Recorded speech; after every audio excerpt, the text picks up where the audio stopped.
உலக தமிழ் உறவுகளுக்கு அன்பு வணக்கம். நான் இலங்கையிலேருந்து மகேஸ்வரன் தீவன். உங்களுக்கு தொடர்ச்சியாக நான் பல வீடியோக்களை வழங்கி கொண்டு வரேன். அதில் பார்த்தீங்கன்னா நிறைய பேர் என்ன கேட்குற கேள்வி, உங்களுக்கு புவர் நாலேஜ் நீங்கள் படிப்பிக்கிறோன்றும் சரியில்லாமல் இருக்குன்ற ஒரு சில ஆக்கள் போடுறாங்க. ஒரு சில ஆக்கள் என்ன சொல்கிறாங்கன்னு சொன்னால், நீங்கள் படிப்பிக்கிறதுங்களுக்கு நான் தெளிவாக விளங்குது. நான் போட்ட வீடியோக்களில் நீங்கள் பார்த்தா தெரியும். நான் இப்போ இருந்தேன் 2019ஆம் ஆண்டு 18ஆம் ஆண்டு காலத்திலே நான் ஒரு சேனலை டெவலப் பண்ணி நான் அதில் படிப்பிச்சு கொண்டு இருந்தேன் நான். ஸோ நான் இந்த வீடியோக்களில் நான் எந்த ஒரு ப்ராக்டிஸும் பண்ணுறதில்லை, லைவாக தான் வாசிக்கிறேன். எனக்கு அது பிடிப்பில்லை. இளையராஜோட பாட்டை, ஏஆர் ரஹ்மானோட பாட்டை நான் ஏன் வாசிக்கணும்? எனக்கு என்ன நன்மை இருக்கு? அதாவது ஒரு விஷயத்தை புரிஞ்சு கொள்றதுக்கு வாசிக்கலாம் தவிர அதை வாசிக்கிறால நான் ஸ்டேஜில் கொண்டு வாசிக்க வேண்டிய தேவை எனக்கு இல்லை. அதால் நான் அந்த அளவில் ப்ராக்டிஸ் எடுக்கல. பட் ஒரு ரிஃபரன்ஸ், ஒரு பாட்டை உங்களுக்கு ஒரு உதாரணத்துக்கு ஒரு ராகத்தை விளங்கப்படுத்துவதை விட ராகத்தை மையமாக வச்சிருக்கிற ஒரு பாட்டை சொல்கிற நேரம் டக்குன்னு புரிஞ்சிடும். ஏன்னா நீங்கள் கேட்டிருப்பீங்க பாட்டை. ராகம்ன்றது ராக அமைப்பில் தான் இருக்கும், அதுக்கு வேர்ட்ஸ் தெரியாது. ஸோ அதால் சரிகமன்ட்டு போகிற நேரம் உங்களுக்கு கஷ்டமாக இருக்கும். ஸோ அதுக்காகத்தான் நான் என்ன செய்யணும்னா ஏதாவது ஒரு பாட்டு எடுத்து ஒரு விஷயத்தை சொல்லி விளங்கப்படுத்திட்டு போகிறேன். ஸோ அந்த ஸ்பாட்டில் என்ன வருதோ நான் அதை தான் வாசிக்கிறது. இப்போ எனக்கு கோல் எடுத்து என்னோட நிறைய பேர் பேசி கொண்டிருக்கிறாங்க. உண்டு வெளிநாடுகள், புலம்பெயர்ந்த நாடுகள், அதாவது இலங்கையிலிருந்து புலம்பெயர்ந்த பல நாடுகள்லேருந்து, மேற்குலக நாடுகள்லேருந்து நிறைய பேர் கோல் பண்ணுறாங்க. அது மாதிரி இந்தியாவிலேருந்து அதிகமான ஆட்கள் எனக்கு கோல் பண்ணுறாங்க. அது மாதிரி ஸ்ரீலங்காவில் நாங்கள் இருக்கிற ஊரில் பக்கத்தில் இருந்தால் நிறைய பேர் கோல் பண்ணி நிறைய அட்வைஸ் கேட்குறாங்க. நான் சொல்கிறேன். அது மட்டும் இல்லாமல் இந்த யாழ்ப்பாணம், மற்றது இந்த கிழக்கிழங்கை, மத்திய மலைநாடு, மற்றது எல்லா இடங்கள்லேருந்து எனக்கு கோல் எடுத்துக்காங்க, பிரபலியங்களும் எடுத்துருக்குறாங்க. இப்போ விஷயத்துக்கு வரேன். என்னென்னு சொன்னால், நான் ஒரு வீடியோ உங்களுக்கு போடுறேன்னு சொன்னால் அதில் ஏதோ ஒரு விஷயத்தை வச்சு தான் நான் நிச்சயமாக வீடியோ பண்ணுவேன். ஏதாவது ஒரு விஷயம் இருக்கும் அதில். ஸோ அதை நீங்கள் தெரிஞ்சுக்கொள்ளுங்க. மற்றது எல்லாருமே கேட்குற கேள்வி, எந்த கீபோர்டை வாங்கலாம் என்று சொல்கிற விதமான சில கேள்விகள் கேட்டிருந்தாங்க. இப்போ உண்மையாக நான் பாவிக்கிற கீபோர்டு இது ஒரு ஓல்டு கீபோர்டு தான், பழைய மாடல் கீபோர்டு. ஆனால் அந்த கீபோர்டை நான் மிடி மூலமாக தான் யூஸ் பண்ணுறேன். மிடியண்டா இப்போ இதுக்கு தெரியாதாக்கள் நீங்கள் மிடியண்டு ஒரு புது சொல்லாக இருக்கும். மிடியன்றது ஒன்றும் இல்லை, இது ஒரு இன்ஸ்ட்ருமெண்ட். இதில் டோன்ஸுகள் இருக்கும். ஆனால் இதில் இருக்க டோன்ஸை தவிர்த்து நாங்கள் இதிலிருந்து மிடி மூலமாக ஒரு கனெக்ஷனை கொடுக்குறோம் கம்ப்யூட்டருக்கு. அதில் மூலமாக கம்ப்யூட்டரில் இருக்கக்கூடிய டோன்ஸை நாங்கள் பெற்றுக்கொள்கிறதுக்கு பேர் தான் அந்த மிடின்னு சொல்கிறது. அந்த டோன்ஸை பெற்றுக்கொள்கிறதால நாங்கள் சாதாரண கீபோர்டில் ஹை குவாலிட்டியான டோன்ஸ் எடுத்துக்க முடியும். நம்ம வாசிக்கிற அதே சாஃப்ட்வேரில் ஏஆர் ரஹ்மான் வாய்ச்சாரன்டா அப்புறம் எவ்வளோ விலக்கூடிய கீபோர்டில் வாய்ச்சாலும் அதே டோன்ஸ் தான் வரும். இதான் அந்த மிடியில் உள்ள விஷயம். ஒரு சித்தார் வாசிக்கலாம், ஒரு நாதஸ்வரம் வாசிக்கலாம், கிட்டார் வாசிக்கலாம்.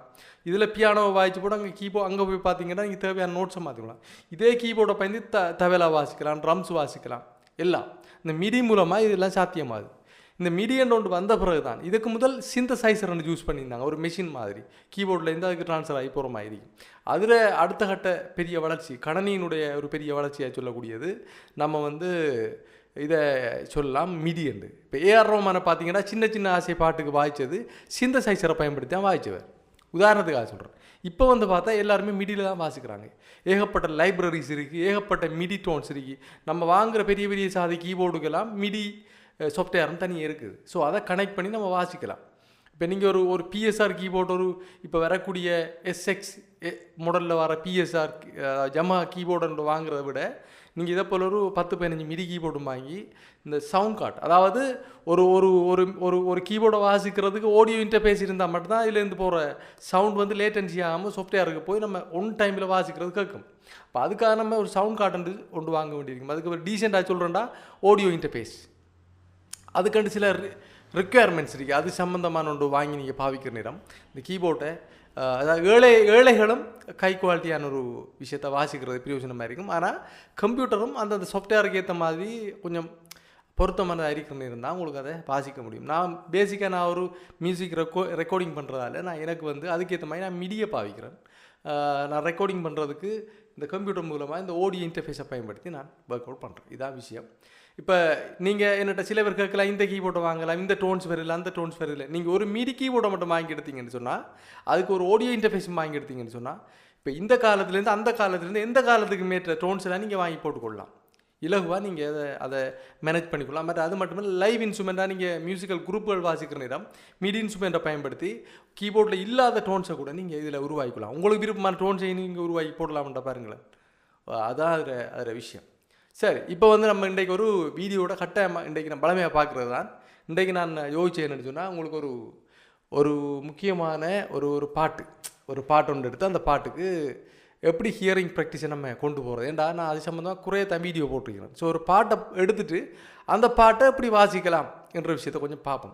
நம்ம வளமையாக பார்த்தது தான், பட் இதில் கொஞ்சம் இன்னும் கொஞ்சம் டீப்பாக பார்த்தா நல்லா இருக்குமென்னு யோசிக்கிறேன். சரியா? அதுக்காக நான் நிறைய பாடல்கள் எழுதிக்கி அந்த அடிப்படை ஒரு பாடலாம் தெரிவு செய்கிறேன்.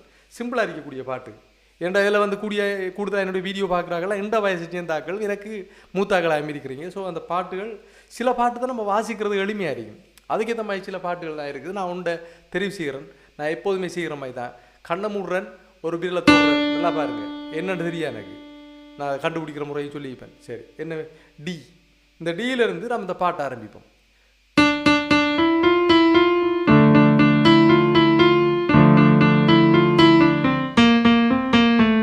இதுதாங்க எனக்குடைய டேலண்ட். உங்களோட கண்ணுக்கு முன்னுக்கே நடந்தது தான் இது. என்ன நோட்டை வாய்ச்சுன்னு எனக்கு தெரியாது. அதே மாதிரி தடா இன்னொன்று தோடுறேன். என்ன தொட்டிங்கன்றதையா பார்க்க போகிறோம்.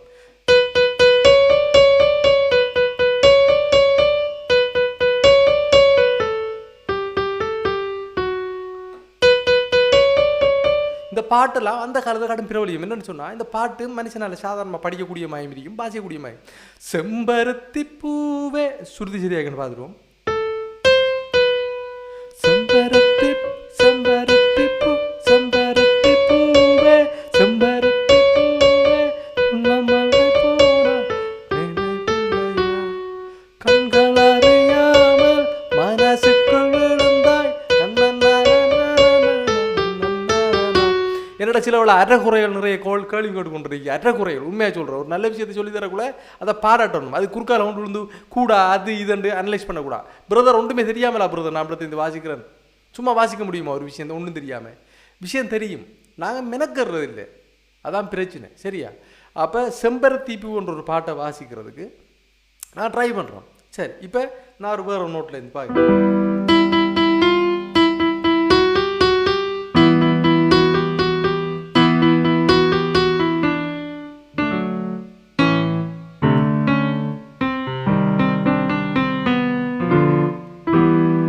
கோட்ஸை பற்றி ஃபைன் பண்ண போகிறோம். பாருங்க, கூட கண்ணு தான் வச்சுக்கிறேன். ஸோ இப்போ முதலாவது இந்த பாட்டை வாசிக்கக்குள்ள நம்ம தேடி கண்டுபிடிக்கணும். பார்த்தீங்கன்னா இதான் நோட் சரியாகுது. அப்போ இதில் இருந்து ஆரம்பித்தோம். இன்னொன்று சும்மா ஆட்டி வரும். என்ன நோட்? டி. இன்னொன்று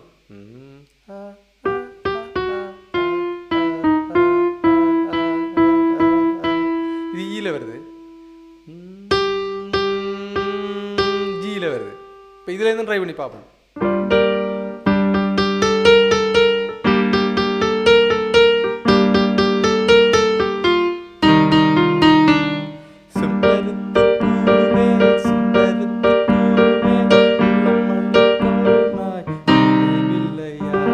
இந்த ரெண்டு கோட்ஸையும் யோசிங்க. இப்போ முதலாவது கோட்ஸ் என்ன வருது? G minor. அடுத்தது பார்த்தீங்கன்னா சி மைனர். ரெண்டு கோட்ஸையும் நீங்கள் கூட திங்க் பண்ணக்கூடாது. பிகினர் நீங்கள் ஆரம்ப ஸ்டேஜில் மெதுவாக டெவலப் பண்ணி போகணும்னு நினைக்கிறேன். நீங்கள் கூட திங்க் பண்ணிங்கன்னா இருக்கிறது போயிடும். நீங்கள் உள்ளுக்கு விஷயத்தை எடுத்தீங்கன்னா நான் உங்களுக்கு சொல்ல தேவையில்லை, விஷயத்தை நீங்கள் கேட்ச் பண்ணிடுவீங்க. அப்புறம் அதுக்கப்புறம் ஈஸியாக வாசிக்கலாம். ஸோ ஒரு பாட்டு நிச்சயமாக இந்த பாட்டு என்னத்தில் ஆரம்பிக்குது, எந்த நோட்டில் இருந்து ஆரம்பித்தாலும் அந்த நோட்டில் மைனரை தான் அந்த கோட்ஸ் இருக்கு. எங்கே பாருங்க, அப்போ மைனர். அப்போ எந்த மைனரை பிடிச்சாலும் அந்த பாட்டு வேறு தனி வேணும், வேறு வேணும். அதானே? சரி சரி, ஓகே. ஒரு ஷாப் கட்டையில் மைனர் கொண்டு பிடிச்சி பார்ப்போம். Minor, okay. D sharp minor.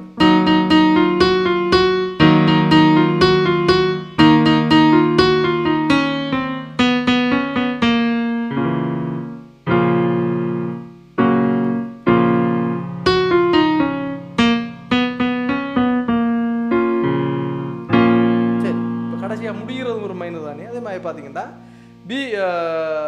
B sharp minor, A sharp minor அல்லது பி ஃப்ளாட் மைனர். ஃப்ளாட்னு சொன்னால் உங்களுக்கு தெரியும், ஒரு பி மாதிரி எழுதுவாங்க. ஷார்ப்னு சொன்னால் ஒரு 2 கோடை போட்டு 4 சதுர கோடு மாதிரி அப்படி வர்றது ஷார்ப்னு சொல்லுவாங்க. இது ஏன் காரணம்னு சொன்னால், இங்கே நாம் ஒரு நோட்டை வாய்ச்சி கொண்டு போகும்போது வலதுபுறமாக ஏறு வரிசையாக, இது இறங்கு வரிசை, இங்கே ஏறு வரிசை. கீபோர்டை பொறுத்தவரையில் இங்கேருந்து சவுண்ட் கூடி கொண்டா போகணும். அதில் ஏறு வரிசை, இப்படி வரணும் இறங்கு வரிசை. அதை ஆவரோகணம் அவரோகணம் என்று சொல்லுவாங்க. ஸோ இங்கேருந்து கூடி போகிற நேரம் நீங்கள் இந்த கீபோர்ட்லேருந்து இதை தாண்டி வலதுபுறமாக வாசிக்கும் போது கருத்த கட்டை தாண்டணும்னு சொன்னால் அந்த கருத்த கட்டைக்கு முன்னுக்குள்ளே நோட்டை வச்சு தான் இந்த கருப்பை சொல்கிறது. அதாவது இது இந்த கருத்து கட்டைக்கு முன்னுக்கு ஒரு வெள்ளைக்கட்டை இருக்குமெண்டா அந்த கட்டைக்கு பேர் சி ஷார்ப். அதே போல் இங்கே இருக்குன்னு சொன்னால் இதுக்கு அடுத்த என்ன இருக்குன்னு பார்த்து போட்டு நீங்கள் அதை முடிவு எடுக்கணும். இதுக்கு அடுத்த இருக்கிற கருத்த கட்டை. ஆகவே ஜி ஷார்ப். இப்போ நீங்கள் இந்த பக்கமாக வாய்ச்சி வாரீங்கன்னு சொன்னால், அதாவது பின்னுக்கிருந்து முன்னோக்கி வாய்ச்சி வாரீங்கன்னா எந்த கட்டை இருக்கோ அதுக்கு எந்த கட்டைக்கு அந்த கட்டைக்கு முதல்ல எது இருக்குதோ அதில் ஃப்ளாட். ஸோ இதுக்கு வந்து பார்த்தீங்கன்னா இறங்கு வரிசையில் இங்கேருந்து நேம் பண்ணக்கூடாது. இதுக்கு ஏ ஃப்ளாட் அப்படி தான் நேம் பண்ணணும். அப்போ ஒரு கருத்தை கட்டை 2 பேர்களை பெறுது. அதில் அதாவது அதுக்கு முன்னுக்கு இருக்கிற ஷாப், அதாவது ஆரோவணத்தில் வழங்கக்குள்ள ஷாப் என்றும் அபரோவணத்தில் வரக்குள்ள ஃப்ளாட் என்னும் பேர் வருது. இதாகிற விஷயம். ஆகவே இந்த பேசிக் திங்ஸை நீங்கள் புரிஞ்சு கொள்ள வேண்டும்ன்றது தான் என்னுடைய ஆசை. இதில் நீங்கள் எங்கே இந்த பாட்டு செம்பருத்தி பூவே எனக்கு கொஞ்சம் இது நல்லா இருக்க மாதிரி நான் என்ன எஃப் மைனர்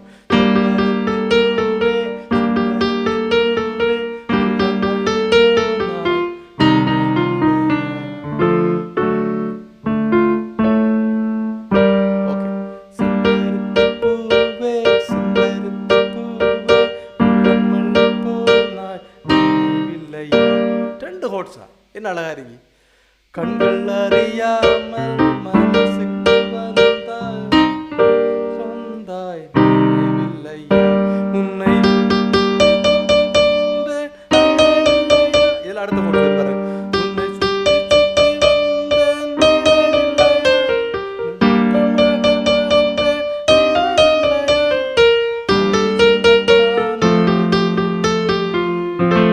அடுத்த போட்டு வருது எஃப் மேஜர்.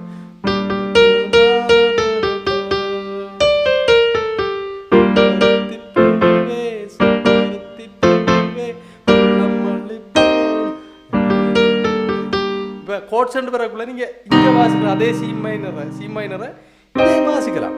அது ப்ராப்ளம் இல்லை. கோட்ஸ் சுரங்கள்ற கூட்டுத்தானே அது எல்லாம் சேர்ந்து ஒலிக்கக்குள்ள அழகாக இருக்கும்.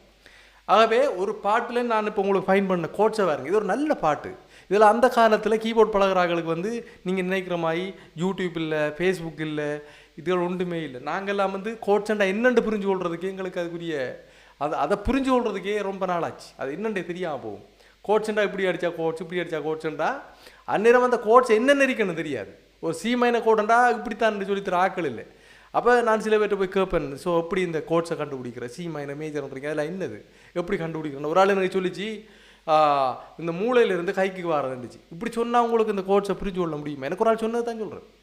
ஸோ அது இல்லை. இப்போ பார்த்தீங்கன்னா நாங்கள் அந்த காலத்தில் உண்மையாக கோட்ஸண்டா இது கோட் லிஸ்ட் கோட்ஸ் என்னென்ன இருக்குன்னு கண்டுபிடிச்சோம் அப்படின்னு சொன்னால், அந்த காலத்தில் ஒரு கீபோர்டு ஒரு ஆள் வச்சுருந்தார். அந்த கீபோர்டுக்கு ஒரு புத்தகம் வரும். அந்த புத்தகத்தில் கோட்ஸை பிரிண்ட் பண்ணிப்பாங்க, என்னென்ன கோட்ஸ் இருக்கீன்னு சொல்லி. அப்போ சிடிகே 625 கேஷியோ கீபோர்டு ஒரு ஆள் வச்சுருந்தார்.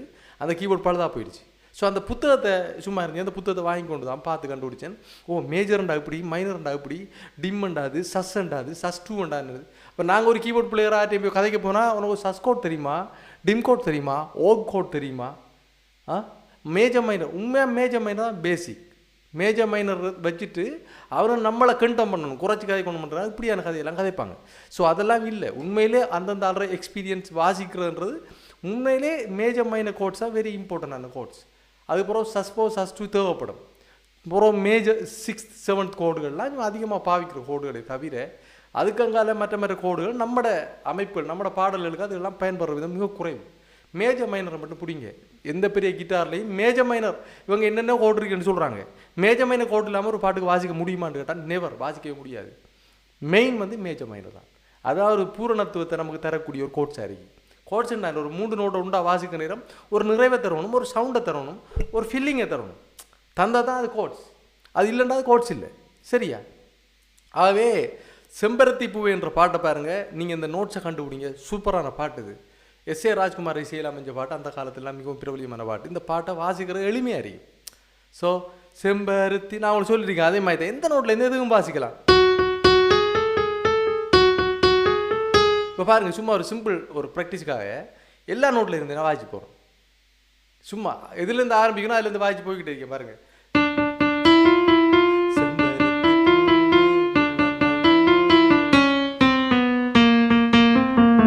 ப்ராக்டிஸ் பண்ணுறோடைய நான் சும்மா வாசிக்கிறேன். 2வது நோட், அடுத்தது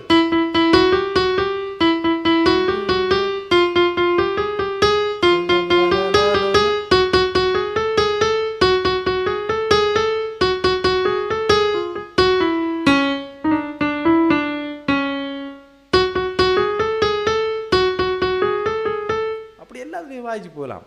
இது இவ்வளோ விஷயம். ஸோ நான் வாசிக்கிற விஷயங்களில் எந்த நோட்டுக்கும் இணையாகாது. எல்லாத்துக்குமே ஒரு தனித்துவம் இருக்குது. நீங்கள் சிக்கு எப்படி முக்கியத்துவம் கொடுக்கணும், அதே மாதிரி சி ஷாப்புக்கு அதே முக்கியத்துவம் கொடுக்கணும். தனியாக வெள்ளை கட்டையில் மட்டுமே வாசிக்கலாம், தனியாக கருப்பு கட்டையில் மட்டும் வாசிக்கலாம். சில ஸ்கேலில் மட்டும்தான், சி மேஜரில் வாசித்தா மட்டும்தான் அவங்களுக்கு தனியாக வெள்ளையில் வாசிக்கும். சரியா? அப்படிதான் சில பாடல்கள் தனியாக கருப்பு மட்டும் வாசிக்கும். சில பாட்டுகளை பார்த்தீங்கன்னா ஹார்மோனியம் வாசிக்கிறாங்க, இந்த கருப்பு கட்டையும் இடையில ஒரு வெள்ளை கட்டையும் டச் பண்ணி வாசிப்பாங்க. அப்போ தான் ஃபாஸ்ட்டாக இருக்கும். ஸோ நீங்கள் நினைக்கக்கூடாது அவங்க ஃபாஸ்ட்டாக வாசிக்கிறாங்க. எல்லா ஸ்கேல்லையும் எல்லாரையும் ஃபாஸ்ட்டாக வாசிக்க முடியாது. இது ஒரு பொதுவான அறிவு.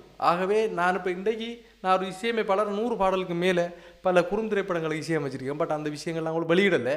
பட் நான் ஏற்கனவே பார்த்துட்டேன், இசைக்குழுக்களில் பாட்டெல்லாம் வாசிச்சிருக்கிறேன், நிறைய அனுபவம் இருக்குது. நீங்கள் என்னுடைய வீடியோ ஃபாலோ பண்ணிங்கன்னா உங்களுக்கு நிச்சயமாக ஒரு எதிர்காலம் ஒரு விஷயத்தை புரிஞ்சு கொள்கிற முறைகள் வரும். பேஸ் எப்படி முக்கியம், கோட்ஸ் எப்படி முக்கியம், ஸ்கேல் எப்படி முக்கியம், பீட் என்றா என்ன, 4/4 பீட் என்றா என்ன, 6/8 பீட் என்றா என்ன, 3/4 பீட் என்றா என்ன, பீட்டை பற்றியெல்லாம் நான் நிறைய படிப்பிக்கொண்டு இருக்கிறேன். அடுத்தடுத்த வீடியோக்கள் உங்களுக்கு வரும். ஒரு சில காரணங்களால் நான் வீடியோக்களை அண்மையில் கொஞ்சம் போடையெல்லாம் போயிடுச்சு, மன்னிச்சு கொள்ளுங்கள். இனி அதிகமான வீடியோக்கள் உங்களை அனைவரையும் உங்களுக்கு இந்த கற்றுக் கொடுக்கறதுக்காக வரும். அது மட்டும் இல்லாத முக்கியமான விஷயம் என்ன, நான் இசையமைப்பாளர். இந்த இசையமைப்பு சம்மந்தமான நிறைய வீடியோக்கள் இருக்குது. அதாவது ஆடியோ இன்டர்ஃபேஸ்லேருந்து, ஸ்டூடியோ மைக்லேருந்து, ஸ்டூடியோ ஹெட்ஃபோன்லேருந்து, மிடி கீபோர்ட்லேருந்து டிரெக்டாக நம்ம எங்கே ஓப்பன் பண்ணி சொன்னால் தாளம், அதுக்கு பிறகு அந்த தாளத்தை அடித்து அதுக்கு இன்டர்லூட் ஒன்று க்ரியேட் பண்ணி, அதுக்கு பிறகு நம்ம வந்து ஒரு பிஜிஎம் மேக் பண்ணி, அதுபோல் அதுக்கு ஹார்மோனி மேக் பண்ணுறது, அதோட ஒரு பாட்டுக்கு டியூன் மேக் பண்ணுறது, எல்லாம் முடிய மிக்சிங் பண்ணுறது, மாஸ்டரிங் பண்ணுதல், ஃபைனல் அவுட்புட் பாட்டு வருது. அதுக்கு அப்படி வீடியோ எடுக்கிறேன், அதுக்கு அப்படி லிரிக்ஸ் எழுதுகிறேன். லிரிக்ஸை வச்சு எப்படி நம்ம டியூன் உருவாக்கலாம், ஒரு டியூனை வச்சு எப்படி ஒரு லிரிக்ஸை உருவாக்கலாம், ஸோ ஒரு பேஸ் கிட்டார் எப்படி அதுக்கு ப்ளே பண்ணலாம். ஸோ இதெல்லாம் கலந்து தான் எங்களுடைய வீடியோ இருக்கும். ஏன்னா நான் இதுவரை நிறைய பாடல்களை செஞ்சுருக்கிறேன், பக்தி பாடல்களை செஞ்சுருக்கிறேன். எல்லா பாட்டும் செய்யலாம், ஆனால் பக்தி பாடல் செய்கிறது ரொம்ப கஷ்டம். ஸோ அது ஸ்ரீலங்காவில் இருந்து ஒன்று செய்கிறது ரொம்ப கஷ்டம். ஏன்னா லைவ் இன்ஸ்ட்ருமெண்ட்லாம் இங்கே அந்த அளவில் கிடைக்கிறல இந்தியா மாதிரி. அப்படின்னா நம்ம என்ன சொல்லுவாங்க, நீ இங்கே இருக்கிற இந்தியாவில் இருந்தால் நீ எவ்வளோ சாச்சிருப்பாண்டு. ஸோ ஒரு சில வீடியோவை பார்த்துக்கிட்டு நீங்கள் முடிவு எடுத்துட்டாங்க என்னுடைய அவுட்புட் இவ்வளவு ஆண்டு இல்லை, மெயின் பிக்சரை இன்னும் பார்க்கவே இல்லை. நீங்கள் மெயின் பிக்சரை பார்ப்பீங்க விரைவில். ஸோ இந்த வீடியோவை பார்த்து எனக்கு சப்போர்ட் பண்ணி கொண்டு உங்கள் எல்லாருக்கும் உலகெங்கும் வாழ்ந்து கொண்டு அன்பு தமிழ் உள்ளங்களுக்கு நான் நன்றி கூறி விடைபெற்றுக் கொள்கிறேன். மீண்டும் அடுத்தடுத்து பல வீடியோக்களோடு உங்களோடு இணைந்திருப்பேன். வீடியோவில் இணைந்திருக்கின்ற உங்கள் அனைவருக்கும் என்னுடைய மனமார்ந்த நன்றி, வணக்கம், வாழ்த்துக்கள்.